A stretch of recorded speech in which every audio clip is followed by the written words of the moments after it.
Music brings us together, even when we're apart. That's why we support Canadian musicians, festivals, and award shows. It's just one of the ways TD's Ready commitment helps build a more inclusive tomorrow. Premium quality hand sanitizer is now available from Greenish, the brand you trust. It is made with 75% food-grade ethanol and is approved by Health Canada. For further information, visit your neighborhood pharmacy or www.greenish.com.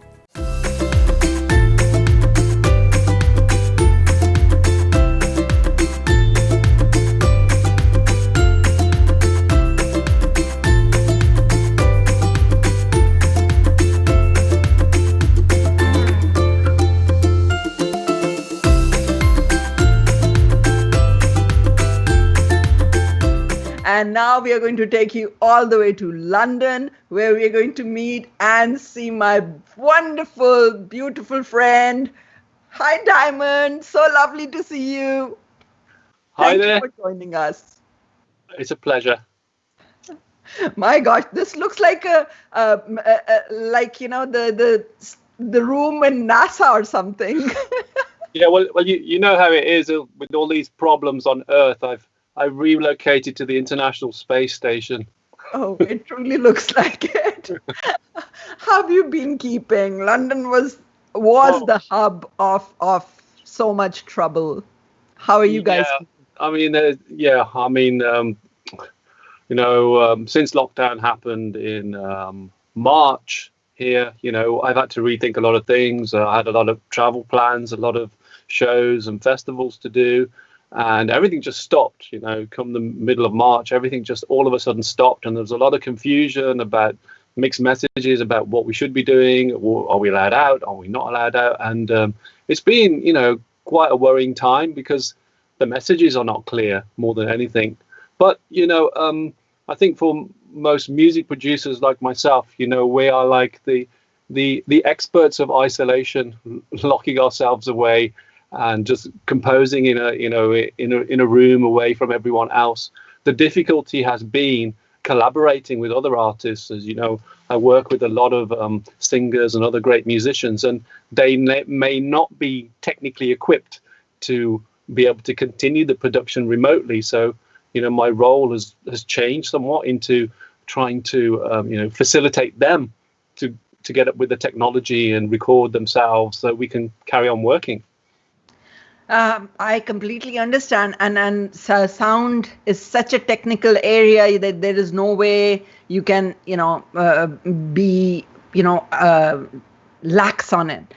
So I understand completely the amount, but also sound is the one thing that is still going on without any fear. I hear so many artists are ready with their new albums.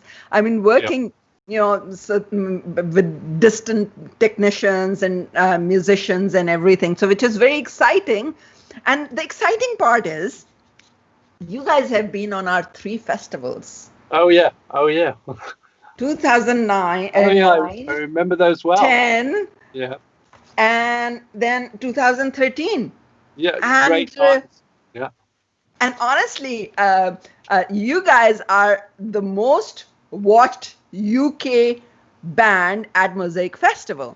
So thank you so much. And I hope that, this was our 15th anniversary and we were planning to get all our previous artists back to Mississauga. Yes, that would have been amazing. I know, but listen, I hear you guys are doing so well.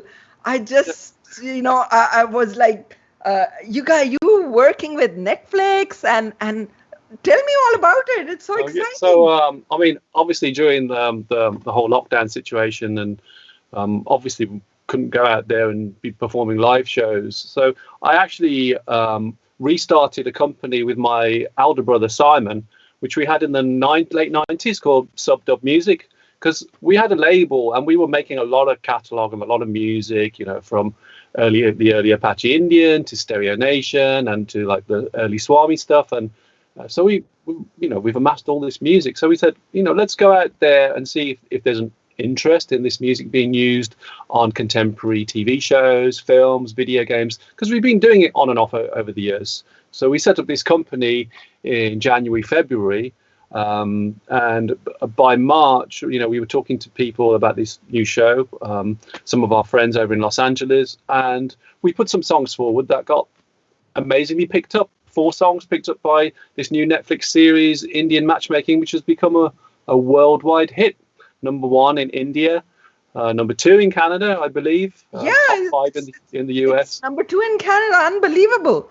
So it's great, the first venture that me and my brother are doing, after all this time, is a hit, which is a good sign. So, we're looking at all the opportunities to bringing new artists with new music and present it for TV and film, with which shows a different exposure for Indian, Asian audio influenced music. Yeah, I was talking to Bobby Friction 2 weeks ago, and we were talking about you and your participation in Glastonbury show this year. So how was that, and how did that come along? Oh, well, there's a lot of nostalgic memories from actually attending Glastonbury. It's one of the craziest places on earth. Things you see that you just wouldn't believe. But having gone there for, over the past 20 years and performed there as a DJ, then going on to headline as the band Swami, it's been a whole amazing experience. And it's kind of shaped what I've done musically over the years. I don't think the song, my song Desi Rock, Roop de Hoge Bole Bole, this song. And I don't think that song would have happened if I hadn't been performing at Glastonbury, because it's kind of like Desi music with a twist. And it's as you know, the way I view music is always about not making the music for just our community. Is how do we share, the amazing sounds of our community with other people in a way which they can appreciate also. And I think that's what Glastonbury taught me. So right up till recently, when I got involved with Bobby doing a special set for Glastonbury 2020, because it wasn't happening, I wanted to revisit all those moments of being at Glastonbury and include all those tunes. So I do a special mix for the BBC, which you can listen to online on BBC Sounds. And it's not quite the same as being there, but I think it makes you appreciate how much you value being at festivals like that, and how they shape you as an artist and as a music lover. Absolutely. Honestly, we are missing our live interactions so much, and that is the reason why we are doing these live sessions with artists, so that people can get a little bit of sense of being in touch with the artists one-on-one. And artists also, I think, get a lot of energy out of these interactions. So we've been seeing your development in last so many years. I mean, I've known you guys since 2008, when I was looking for our act for this project we were doing in Brampton. And yes, I remember, yes. Yeah, I was looking for these artists, and I saw a video that you guys had just recently made at that time, and in UK. And I was like, oh my God, this is amazing. We must get these guys here. Which video was it? Was this one? Was it Jugni, or was it Hey Hey? It was Jugni. Hey Hey came after, while you were doing. You showed me Hey Hey when you guys were here. Because that's it's interesting, because Hey Hey is the one that's on the intro to Indian Matchmaking right now. And it's crazy over time, you do these things and they're always going to exist on YouTube. People could go back and watch these things. And hey, it's 2007, you said, but Hey Hey is on the beginning of episode 5 of Indian Matchmakers. And the amount of Shazams I've been getting over the past few days is crazy. It's like 8,000 to 10,000 Shazams. So people must be holding up their phone to the TV and saying, what is this tune? How fabulous. But so, you also came for Anoki Party. We got you invited for Anoki Party, and you guys got the award for that. So the thing is, I really believed in your music, and I knew how good it was. And it is, honestly, I feel so happy that it's happening now and it's moving on, and you guys are doing so much more with your music. And I know that you guys, Swami as a band has various elements. People are like Soups is in India working on his solo career. And then Liana, how's Liana doing? Liana's good. She's in Brighton right now. but she's doing well. And of course, and what about Casey Rain? Yeah, he's doing well as well. He's in Birmingham right now. He's doing well. I think Swami has always been a journey for everyone to help them progress. I think the band has changed in many ways over the years. You know, originally when it first started, it was myself, my brother Simon, Taz was in the band, and it kind of changed over the years with different people coming in. Bobby came. Yeah, but of course, you know, Bobby Finessa, one of the best door players in the world. Amazing.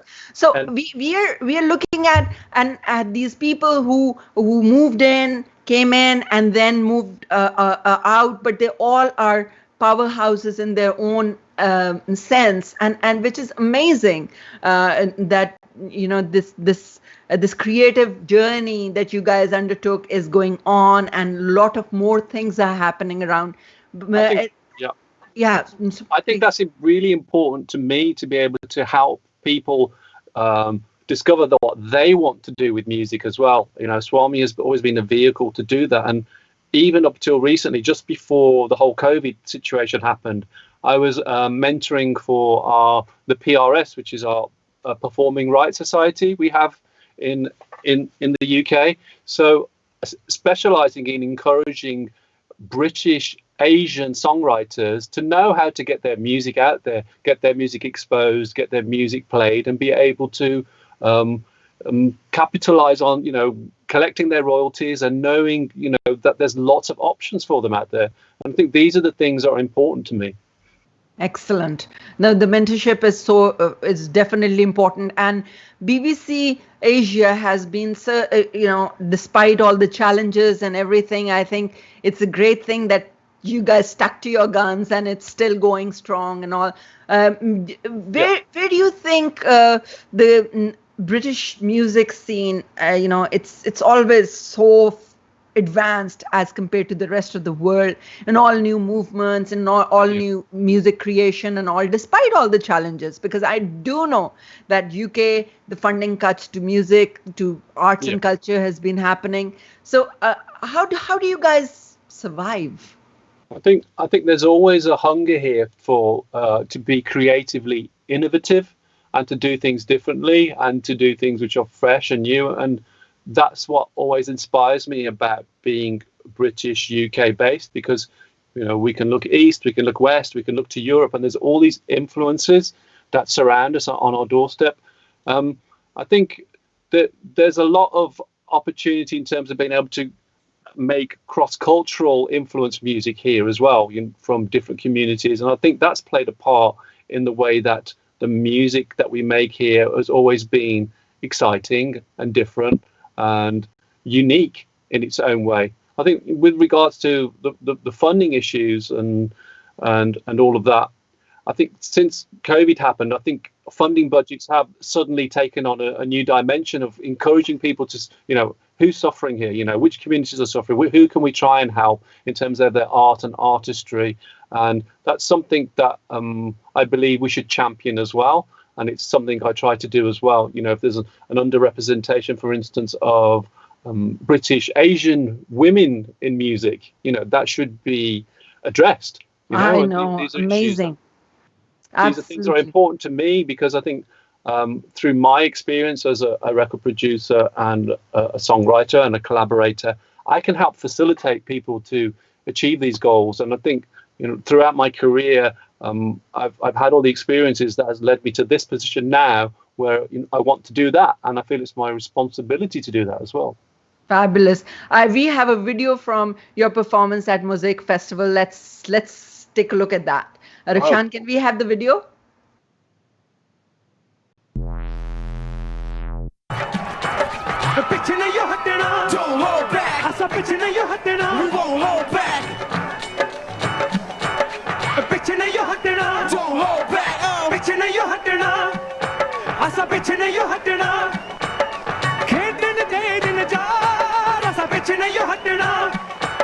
देखो लो सता के असी लेना की बोला के फिर टाकड़े ले हो जाओ तैयार देखो लो सता के असी लेना की बोला के फिर टाकड़े ले हो जाओ तैयार पीछे नहीं हटना Don't hold back. असा पीछे नहीं हटना Don't hold back. Me and Swami, we stick together. When I step to murderer. Better have a can gunshot in arena. You best be careful, I'm a jumpy player. And I'm causing controversy like Shakira. When I give the girls a stammer just like tequila. A chat like this from a Punjabi brother. Represent for you, let's put this down. Perfect.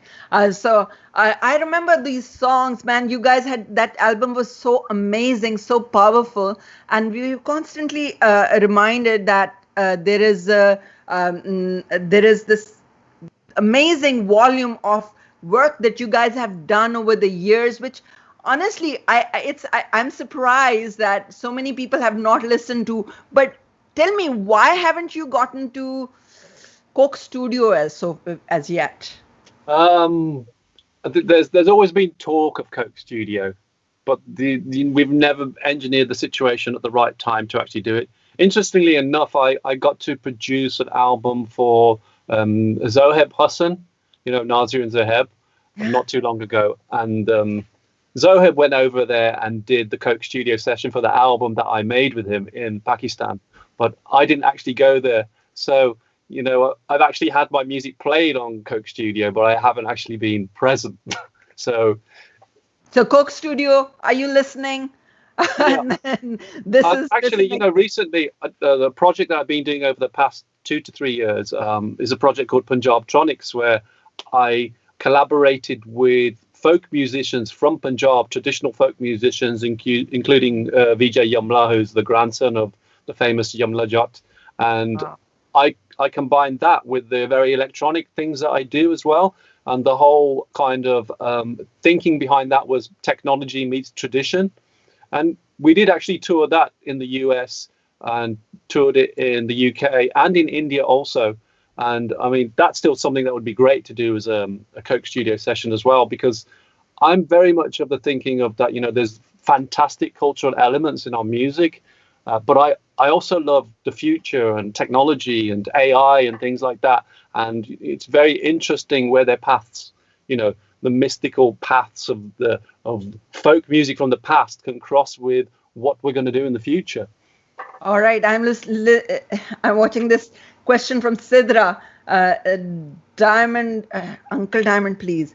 What is your favorite piece of gear in the back and why? And what's your DAW of choice? Oh, right. That's you remember Sidra? Techie question. But my favorite piece of equipment I'll show it to you, actually, is this thing here. So this thing here, it's called an Artiphon. Yeah. So basically, this is like an electronic instrument, but I can control any sound from it as a guitar player, because I'm a guitar player. So I can play sitar on this, and you'll hear sitar. I can play cello, I can play piano, and because I'm a guitar player, obviously I can be very fluid and played in new ways and different ways. So I'd say this thing, the Artiphon, is my gear of choice. But DAW wise, I mean, I actually use RME for my DAW, but I also use my Pioneer DJ equipment for my DAW. I know a lot of people use Universal Audio. So, yeah, those are the things that I use. Perfect. Nilia Surilal is there. Arshad is, of course, there. And oh, hi, Arshad. Yeah. So now I was going to ask you, you started with Glastonbury and you were said to be the artist to watch out for, along with Amy Winehouse. Oh my God, what was that like? I didn't discover that until I was actually at the festival, because basically everybody has the booklet around their neck about what's happening at the festival. And then I opened the book and said, top acts to see today. And, there's like 100,000 people there. And I said to the guys in the band, I said, okay, pressure's on, because, we've got to do a great show tonight. And it was amazing, that the music that I do and the whole Desi rock sound and was being embraced in that way. And nothing excites me more than to see a whole diversity of people come to a Swami show and come to see me perform and collaborate with other people and think, yeah, I totally get this. It's a bit different, but I totally get it. And that I think that's what Glastonbury is all about. It's like you go there to experience new things that are pushing the envelope of music. So did you see Amy Winehouse? Yes, I did. Yes, at Glastonbury that time. Yes. Wow, what an I mean, there's amazing. so many things at Glastonbury that are happening all at the same time. So you've got to pick and choose what are the ones you want to see, and you always have to miss something to see something else, and that's just the nature of the festival.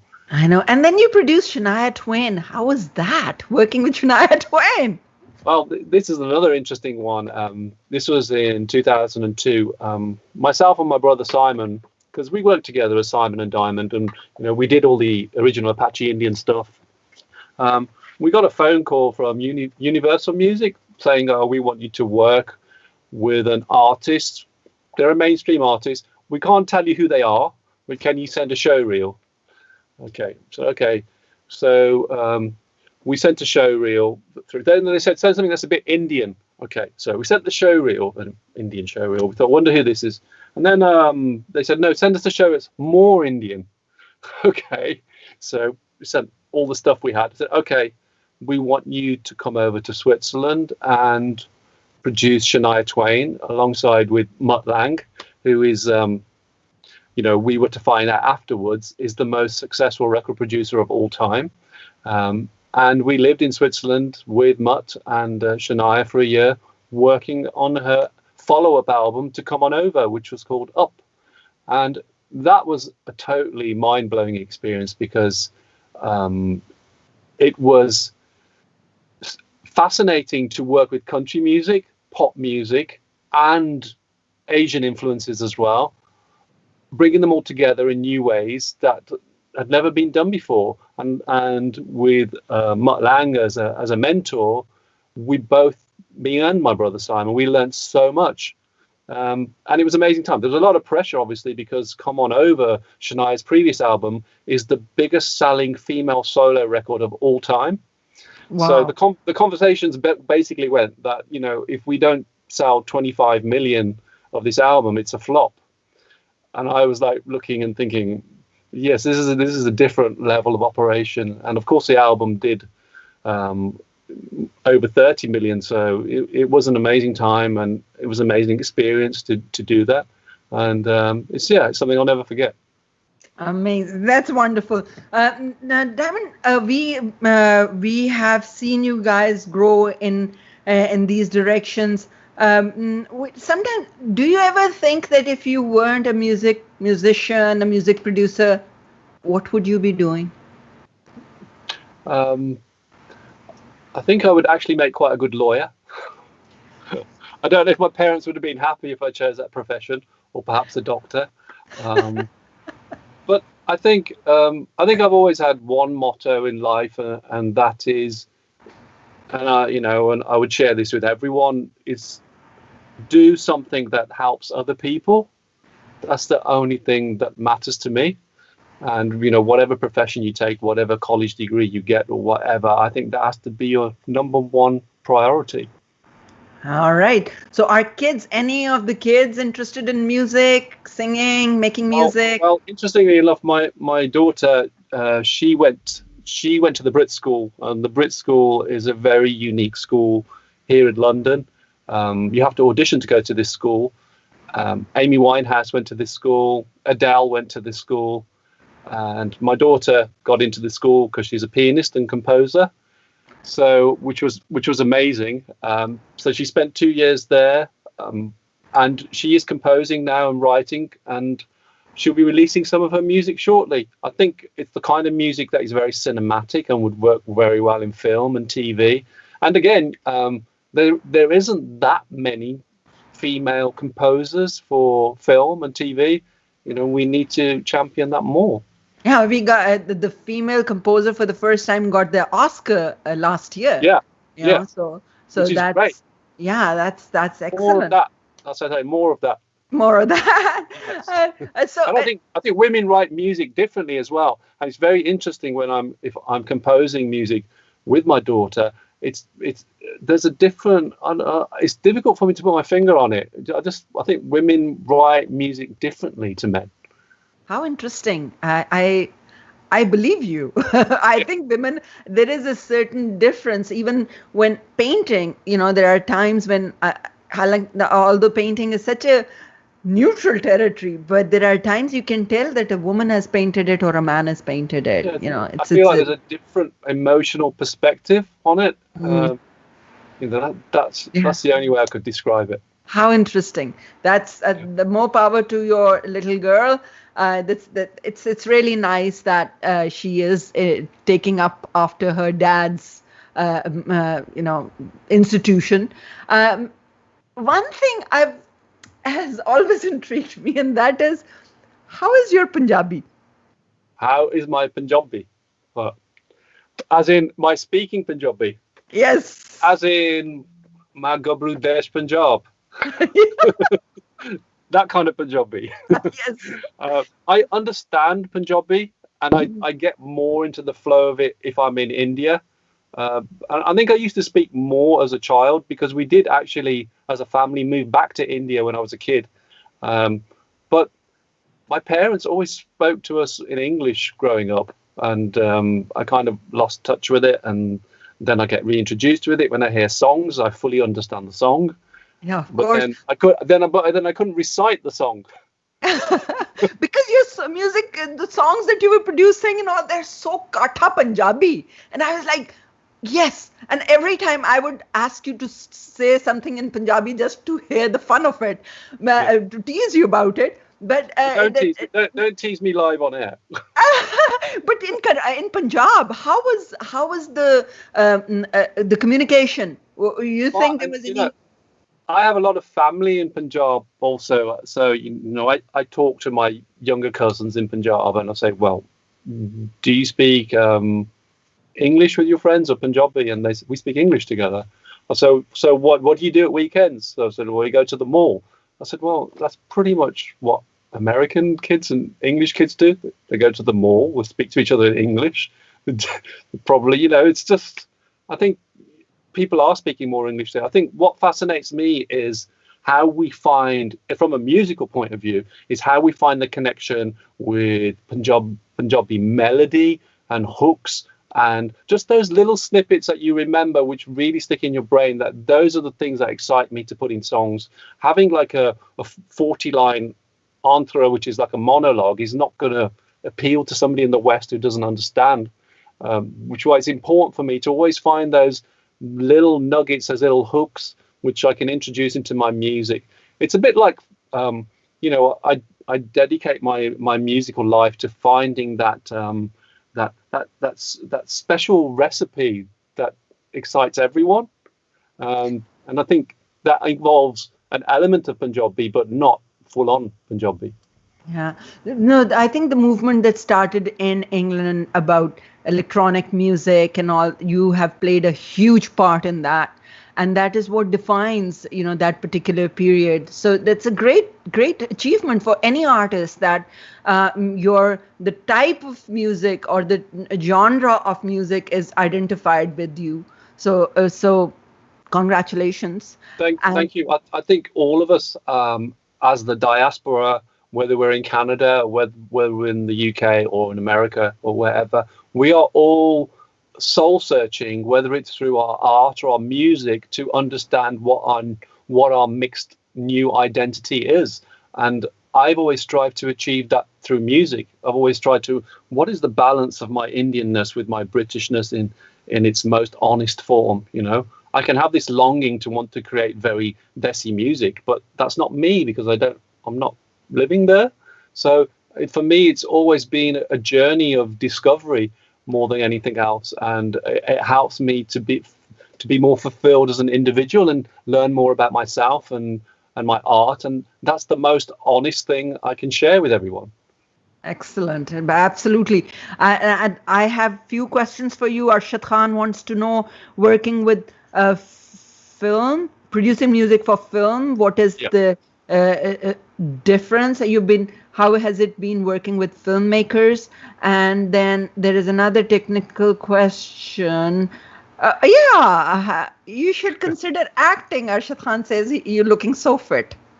Oh, congratulations. Well, Thank you, Arshad. And the reason for that is also during lockdown, I think it's very easy to feel isolated and locked away. So I've actually been keeping myself physically fit by, being active, doing some interior design and just doing little things just that help me stay, creative and practical. If I can't play on the stage, then I will be doing other things and making sure I can stay fit and healthy. And of course, I try to eat well and, have a healthy lifestyle in general.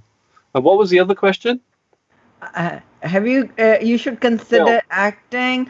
No, the other question was, I'm waiting for the acting offers. Makers. Yeah. I'm open for the acting offers, but with regards to music for television and film, this is a really important area that requires, a lot of research and learning about, because it's quite different from just making songs for artists and stuff like that. You really have to understand what music supervisors in Los Angeles or in London are looking for in terms of the kind of content that they research for films or for Netflix or the TV series that they're making, and be on the ball with the kind of music that you can offer them. These people are accessible. You can easily find out which songs they've placed in other shows and TV series and films, and look at what you're doing and who is it relevant to. But they always want, a selection of songs. They want a selection of instrumentals, so that they can cut things differently. And I've always been very focused on making sure we have all that content and it's labeled properly in terms of its mood or its emotion. I mean, as you know, I mean, a lot of the songs that I've written for Swami have always been some kind of breakup song. So it was kind of inevitable that some of it would end up in Indian Matchmakers, because it's about, searching for the right person, whether it's Sugarless, whether it's Hey Hey, whether it's Tonight, these songs that are all about that. Yeah, I think it's time that we revisit all those songs and we repackage those songs. Honestly, Diamond, has to happen, because I love those songs and I love you guys. I absolutely adore Swami Band, and I wish you guys really all the best. The challenges are there, but interestingly enough, what you're saying about repackaging those songs, I've been working during lockdown on building a new set around those songs, featuring different collaborations with people, which I will be performing, and you'll be hearing them in new ways, in a more kind of contemporary style, some of the songs. So that's something I'm looking to do in the near future, once this lockdown eventually ends. Something that I can tour with different musicians and different artists and bring them together and collaborate, in a new way. And you'll hear these songs with new sounds and new ideas. Absolutely. And any particular singer or musician or somebody that you have this burning desire to work with? I think there's lots of artists out there who excite me. What style of music particularly excites me at the moment is the Afro pop and the Afro influence music, because I think there's a lot of scope for that to be also done with Asian music as well. So I'm quite inspired by artists like Black Coffee and by Burna Boy, and what they've done with African music in reaching in mainstream audiences in the US and in Europe is what my goal has always been to do with South Asian music, so that it is embraced as its own form of international popular music and not as world music or a niche music. So those kind of guys are the ones that I look up to and I really like at the moment. And one day I think we will have our own genre of, whether it's Desi house music or Desi pop music, and it will be something for everyone. Excellent. Thank you so much for your time, Diamond. Please welcome. Give my love to the family. Give my love to everybody from Swami, Bobby Panesar, Liana, Soups, Casey, everybody. Thank you so much. You're welcome. And I hope to see you in Canada soon. Inshallah. I look forward to that. And then we will have another celebration. Of course. Look after yourself. Stay safe.